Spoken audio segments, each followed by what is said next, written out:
A hard-boiled San Francisco detective named Sam Spade becomes involved in the search for a black statuette of considerable value and in the lives of the dangerous people who seek it out. It's one of the most influential crime novels of all time that became one of the most influential films of all time on the third try by director John Huston. This is Dashiell Hammett's The Maltese Falcon. Welcome to Crime Novels to Film. I'm Jeffrey A. Cooper. Sam Spade and Miles Archer are private detectives in San Francisco. A beautiful woman named Miss Wonderly hires them to follow a man named Floyd Thursby, who has run off with Miss Wonderly's 17-year-old sister. Wonderly warns the detectives that Thursby is dangerous, but she's got money to pay, so they take the job. Archer agrees to watch a meeting between them scheduled for that evening, then will follow Floyd Thursby afterward. Spade gets a call waking him in the middle of the night. Floyd Thursby and Miles Archer were found shot to death. Spade goes to the scene, then is questioned by detectives Polehouse and Dundee, who, along with Archer's widow Iva, want to know if Spade is involved. Spade goes to Wonderly's hotel, where she reintroduces herself as Bridget O'Shaughnessy. Bridget wants Spade to protect her, but is evasive and deceptive, so Spade doesn't know what she wants him to do. But Bridget has money, so Spade takes it and agrees to help her. A man named Joel Cairo arrives at Spade's office. Cairo is seeking a statuette, the black figure of a bird, and offers Spade $5,000 for its return. He wants to search Spade's office and pulls a gun on Spade, but Spade disarms Cairo and knocks him out. When Cairo wakes up, he confirms the offer is legitimate and gives Spade a retainer for his services. Spade returns Cairo's gun, and Cairo pulls it again to search his office. Spade confronts Bridget, telling her that he knows she isn't who she pretends to be. They meet with Joel Cairo in Spade's office.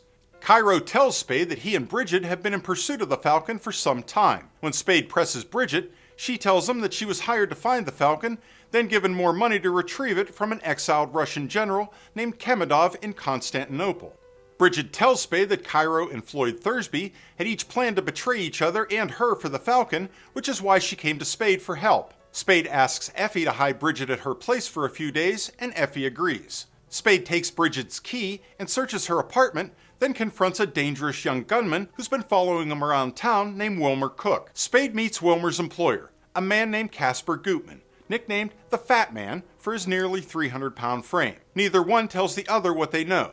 At their next meeting, Gutman tells Spade the history of the Maltese Falcon. The statue was made of gold and jewels as a gift to the King of Spain, but it was stolen by pirates. The statue passed from owner to owner and became sealed with a black enamel to conceal its true value. Eventually, the Falcon ended up in the possession of General Khemedov in Constantinople. Gutman hired Bridget to get the statue from Khemedov, and she brought in Joel Cairo to help. Fearing a betrayal by Cairo, Bridget and Floyd Thursby fled with the Falcon to Hong Kong.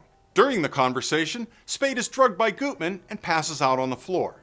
When Spade comes to, he goes back to his office, where a mortally wounded ship's captain named Jacoby shows up with the Maltese Falcon in his hands and dies on the spot. Bridget calls into Spade's office, saying she's in danger. Effie pleads with Spade to go to her. Spade stashes the Falcon, then goes to the Alexandria Hotel. There he finds a drugged Rhea Gutman, the Fat Man's daughter, who tells Spade that Bridget was taken by Wilmer Cook and Joel Cairo. Spade is sent on a wild goose chase and doesn't find Bridget.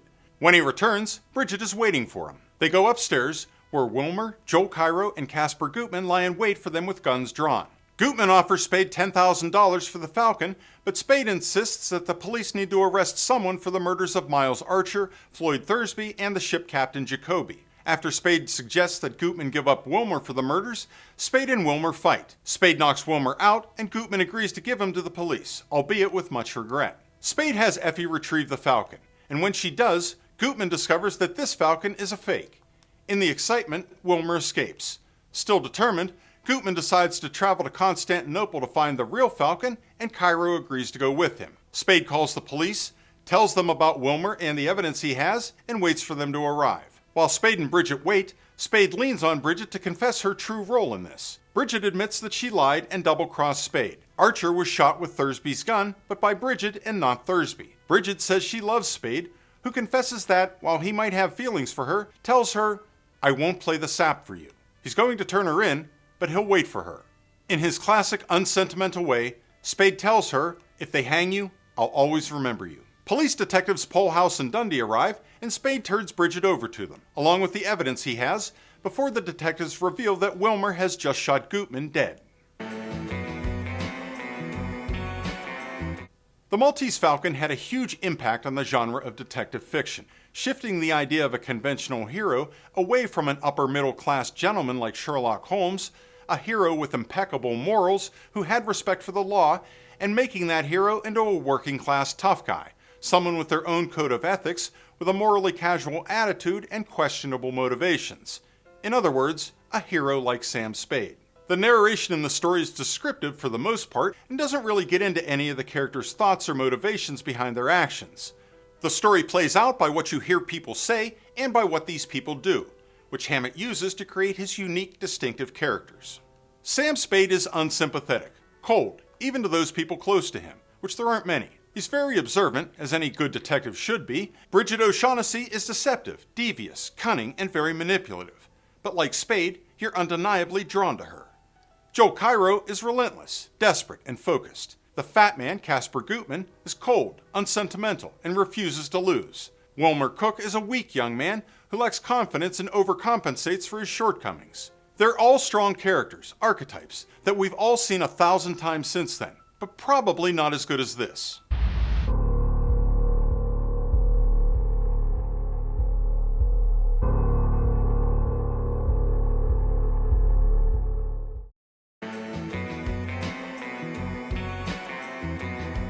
The novel was quickly adapted for the big screen. 1931's The Maltese Falcon starred Ricardo Cortez, Bebe Daniels, Thelma Todd, and Una Merkel, and was directed by Roy Del Ruth. 1936's Satan Met a Lady put a comedic spin on a loose adaptation, quote, based on a novel by Dashiell Hammett, with Bette Davis in the femme fatale role and Warren William along as the PI Ted Shane. These versions have their fans, to be sure, but no one is thinking of these versions when you bring up the film adaptation of The Maltese Falcon. You're thinking Bogart.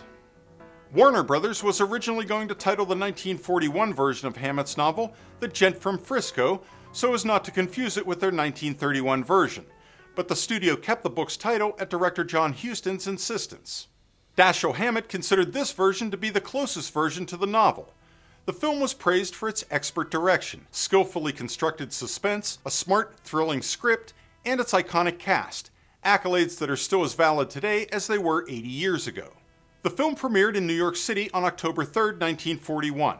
It was nominated for 3 Academy Awards, but came away empty-handed, which was probably the last time this film was not held in high regard. The Maltese Falcon has become widely acknowledged for its pivotal role in shaping the film noir genre with its smoky alleyways, hard-boiled characters, quick dialogue, and dark air of cynicism. There might not be a more perfectly cast movie in motion picture history. Some of the big names who were considered for Sam Spade included Henry Fonda, Fred MacMurray, Frederick March, Paul Muni, Anthony Quinn, Edward G. Robinson, Melvyn Douglas, Warner Baxter, and Robert Montgomery. George Raft was originally cast as Sam Spade, but he turned the role down, not wanting to put his career in the hands of first-time director John Huston. Bogart had no resemblance to Sam Spade as written in the book. In the book, Sam Spade had blonde hair, a face with distinctive V-shaped features, and a height over 6 feet tall. Bogart had none of those things, but I've yet to find an actor more perfectly suited for a role than Bogart was as Sam Spade. He's cool until things get heated, tough but charming, a lover and a fighter, sentimental but unsympathetic. He's everything Sam Spade was in the book and much more. This is an iconic actor and an iconic role. There are many reasons why Bogart is a Hollywood legend. This is one of the big ones. For the role of Bridget O'Shaughnessy, some of the leading actresses of the day who were under consideration included Ingrid Bergman, Olivia de Havilland, Janet Gaynor, Paulette Goddard, Rita Hayworth, Dorothy Lamour, Joan Bennett, and Loretta Young. Mary Astor's casting as Bridget O'Shaughnessy, so the story goes, owed as much to her off-screen notoriety as to her on-screen acting chops. She'd been involved in several affairs and was married multiple times, which was considered scandalous behavior back in those days. Whatever life experiences she brought to the role, Astor is terrific. She's one of the OG femme fatales, one of a handful of great actresses that solidified this character type during the 1940s. She's deceitful, dangerous, beautiful, and sexy. Sidney Greenstreet was a leading stage actor for 40 years before being cast as the fat man, Casper Gutman, and this is the role that made him a star, earning Greenstreet his only Academy Award nomination. The Maltese Falcon was the first film that he would appear with Peter Lorre. The two would subsequently appear in 9 more movies together. Peter Lorre was John Huston's first and only choice to play the role of Joel Cairo. Lorre was definitely one of the braver actors of his era when it came to the types of roles he would play, starting with his iconic role as the child killer in Fritz Lang's M, to playing a creepy villain in Alfred Hitchcock's The Man Who Knew Too Much, to his villain roles in The Maltese Falcon and later Casablanca. Peter Lorre confessed that this was his favorite part. When it comes to differences between the book and the movie, there really aren't all that many. The dialogue is almost completely taken from the novel, and with the exception of some scenes with Spade and his lawyer, a wild goose chase that goes nowhere, and the part where Spade talks with Caspar Gutman's drugged up daughter, the film follows the book.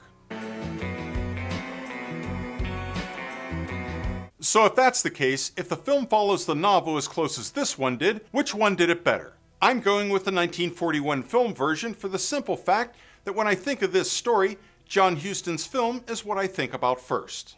I don't think I'm alone in that either. What do you think? Did I get it right? Did I get it wrong? What did I miss? Let me know in the comments. Okay, gang, that's it for this time. Remember, don't just see the movie, read the book. And don't just read the book, see the movie. I appreciate you, and I appreciate you watching. I'll be back on the next edition of Crime Novels to Film.